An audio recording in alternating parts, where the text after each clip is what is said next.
Hey, this is Cynthia, and I just want to encourage you. Listen, life happens, and there are so many times when life just has a way of throwing everything at us. And sometimes it's not everything. Sometimes life can throw one thing at us, and it could feel like everything, whether that is disappointment, whether that is, some type of tragedy or some type of loss. Sometimes life just has a way of just knocking the air out of us, punching the air out of us. And a lot of times when that happens, because of the fact that we are hurt, because we're disappointed, because we have lost trust, or because we are now in this new place, in this new season of our lives, sometimes we don't know how to move forward, and so we stay stuck in that place where life happened to us. It's easy to say stuck in that place where life happened to us, and most of the time it is not a place of comfort, but because of the fact that it is a place that we're used to being in it. Sometimes it's hard for us to get up and move forward, but I just want to encourage you that God has given us the power to move forward. He's given us the power to move forward. So what that means is that no matter what it is, no matter what circumstance, no matter what situation it is that life has thrown at you, yes, it may feel like you are stuck in that place. It may feel like you don't even have the energy, you don't have the power, you don't have the resources, you don't have the wherewithal to move forward. But please understand that God has given you the power to move forward. He's given you the power to move forward. Now, what happens a whole lot of time as to why we don't move forward is because that place where life happened becomes a place of comfort. Now, that is strange because now that the place that life happened, the place where we were hurt, the place where we were disappointed, the place where that tragedy happened, the place where we lost, the place where that mistake happened, the place where that error happened, that same place of discomfort, we sometimes allow to become a place of comfort. And instead of getting up and moving forward, we are resigned to stay there. But God did not design us to stay there, but we resign ourselves. We basically commit ourselves to staying in a place that is not comfortable because we're comfortable. And that is because usually it is because of one or two things. And the first thing is fear. Sometimes because we have been hurt or because a disappointment happened, we become fearful of the next step. We become fearful of the next thing. We become fearful of what happens after this. We become fearful of, well, if I take this step, or what if this happens again? We allow fear to come in and control what we do. And now, one thing about fear that I want us to really understand is that God has not given us the spirit of fear.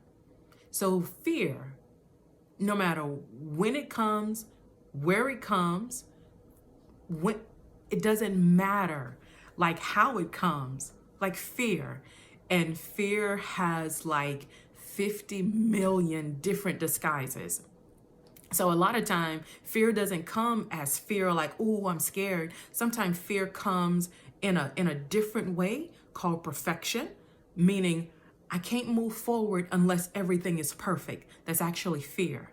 And we have to be able to recognize the spirit of fear whenever it comes in, no matter what type of clothes it is wearing, no matter how it is dressed, how it is disguised. We have to be able to recognize the spirit of fear, because that is not something that God has given us. God has not given us the spirit of fear. Instead, He's given us power, He's given us love, and He's given us a sound mind. So the number one reason that we stay stuck where we are and don't move forward is because there is fear that we have allowed to bind us to whatever that situation is, to whatever that thing is that happened. We allow fear to now bind us. And whenever fear binds you, please understand that you are a slave to fear. And that's not what you've been called. That's not your purpose. You've not been called to fear. No, you've been called to power, love, and a sound mind. You've been called to strength. You've been called to boldness. You've been called to courageousness. You have been called to only be brave, not to be scared of anything. But sometimes we make the decision and allow fear to begin to rule our life. We allow fear to tell us when to wake up, when to go to sleep, when to go to work, when to not go to work. We allow fear to dictate whatever it is in our lives. And whenever fear is leading our lives, understand that we're not leading our life and God is not leading our life, because we're allowing something else that God did not give us to lead our lives. And that something else is fear. No matter what you want to call it, it is fear. It is rooted in fear. And we allow that thing to lead our lives. Now, whenever we allow fear to lead our lives, it's going to lead us to places that we were never meant to go. And it's going to also keep us in places that we were never meant to stay. God has given us the power. He has given you the power to move forward. What you have to do is decide to sever your relationship with fear. And the only way to sever your relationship with fear is with faith. So now you have to decide that I am no longer staying in this place of fear. I am no longer staying at this address where fear is dictating to me that I must stay. Because as long as you are staying in fear, you're basically bound and wrapped up in chains that you can't see. And so that's why you're not moving forward. But God has given you the power to move forward. You just have to take that power and use it. Now, the second reason why a lot of times we're not able to move forward is because there is still unforgiveness in our lives. It could either be unforgiveness towards someone else, or it could be unforgiveness of ourselves. You know, have you ever made a dumb decision and it's like, oh man, and you just beat yourself up for it? Well, sometimes we can hold ourselves in bondage in that place of discomfort, in that place of dis-ease, in that place where we know we should not be because of the fact that we have not forgiven ourselves. And so until we forgive ourselves, and not just ourselves now, this also applies to forgiving other people as well. So forgiveness is one of the keys in order to get out of the place that you're in. There's a scripture that I like. Paul says in Philippians, 3:14, Paul says that, listen, I don't have it all together. He says, but this is one key that I have figured out, and I'm not going to let this thing go. Paul said, one thing that I realize and that I do, he says, I forget those things that are behind me and I move forward. I move forward. I move past the past. I move past the past and I move forward. And that is what we have to do. No matter what life throws at you, you have to remember that this is not where you were meant to be. God did not call you to that place of comfort. No, God called you to that place of faith. And faith is going to stretch you in ways that you probably never imagined, in ways that's going to make you think and just stop and be like, are you for real? But that's the purpose of faith. Faith is to stretch you. Faith was designed to stretch you. And trust me, it will stretch you if you allow it.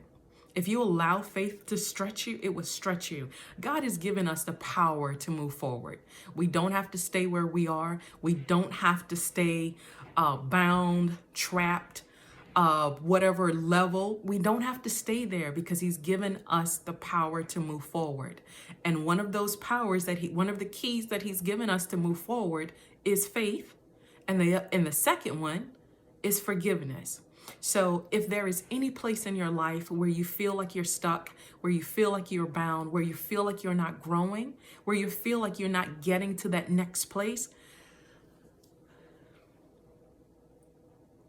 ask yourself, what is it that I fear? And what is it that I haven't forgiven?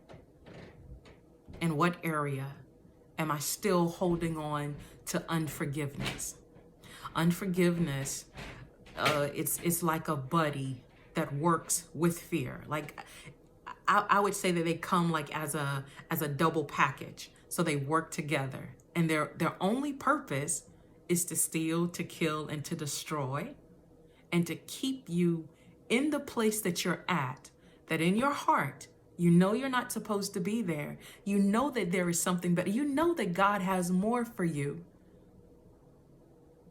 And the way to get to the way to get to the place that God has prepared for you is confronting the fear in your life and releasing the unforgiveness.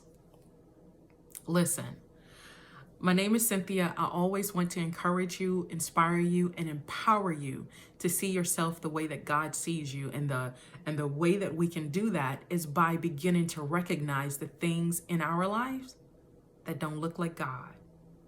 Listen, I love you. I hope that you are encouraged, inspired, and empowered. I'll talk to you next time.